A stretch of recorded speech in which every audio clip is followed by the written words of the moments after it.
In this election cycle, on the Republican side, just about everyone who's running a real campaign is getting a chance to be a frontrunner for a while.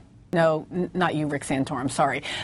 But even though newspaper columnists and politicos have been using the word inevitable to describe Mitt Romney for weeks now, he's not leading in the polls. And even though, given the cast of character he's running against, Mitt Romney probably should be the far and away frontrunner, he's not. Certainly part of that has to do with his being seen as boring, or a flip-flopper, or insufficiently credentialed as a moral conservative.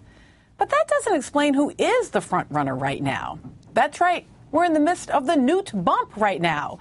Newt Gingrich is in the lead among Republican voters. Newt Gingrich, a man whose moral conservatism has also been questioned, and who is also famous for his flip-flops, including some doozies this election cycle.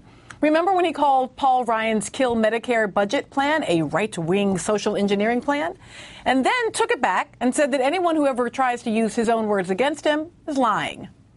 So Republican voters are saying they'd prefer the perhaps questionably socially conservative flip-flopper whose campaign looks more like a book tour than a presidential campaign over a perhaps questionably socially conservative flip-flopper running a serious presidential campaign. Now, that seems weird, right? It suggests that something else may be afoot in Republican primary voters' reluctance to get behind Mitt Romney.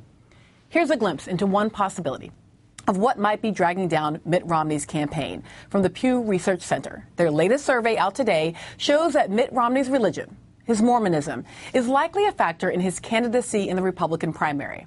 The survey found that among white evangelical Republican voters, 15% say Mr. Romney's religion would make them less likely to support him.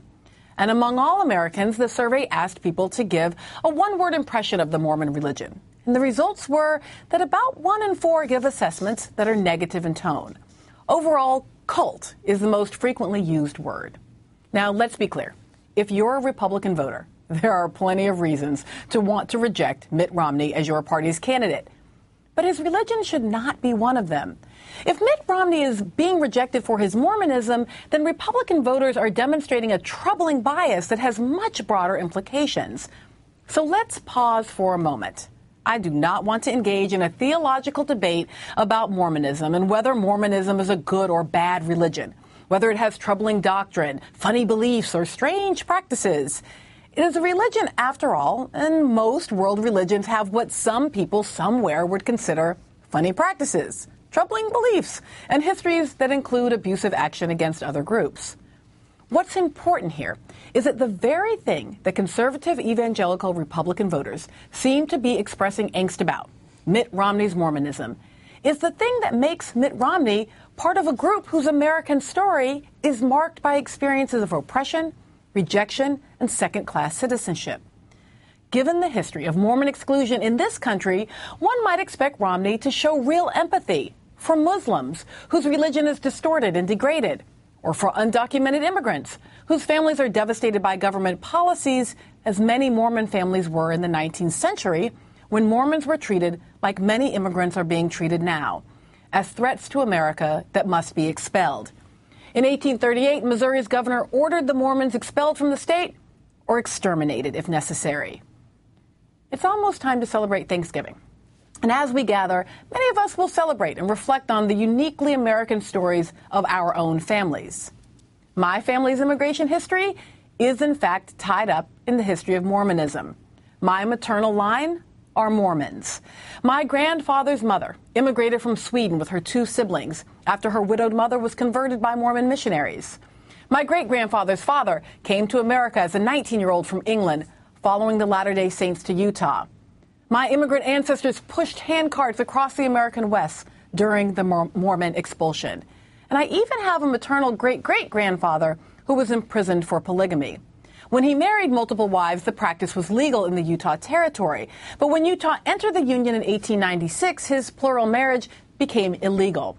But despite these laws, great-grandpa Cooper refused to abandon his family, and he served time in prison as a result.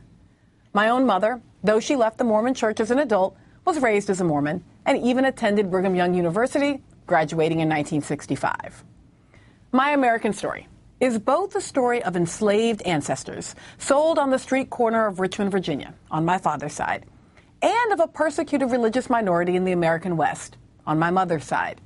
As we pause at Thanksgiving to celebrate a nation that, for all its shortcomings, makes a story like mine possible, it is a moment to celebrate our diversity, not to cower in fear of difference. So, to GOP primary voters, please feel free to reject the candidacy of Mitt Romney, but don't do so because he is Mormon. I'm happy to provide you with a whole list of much better reasons.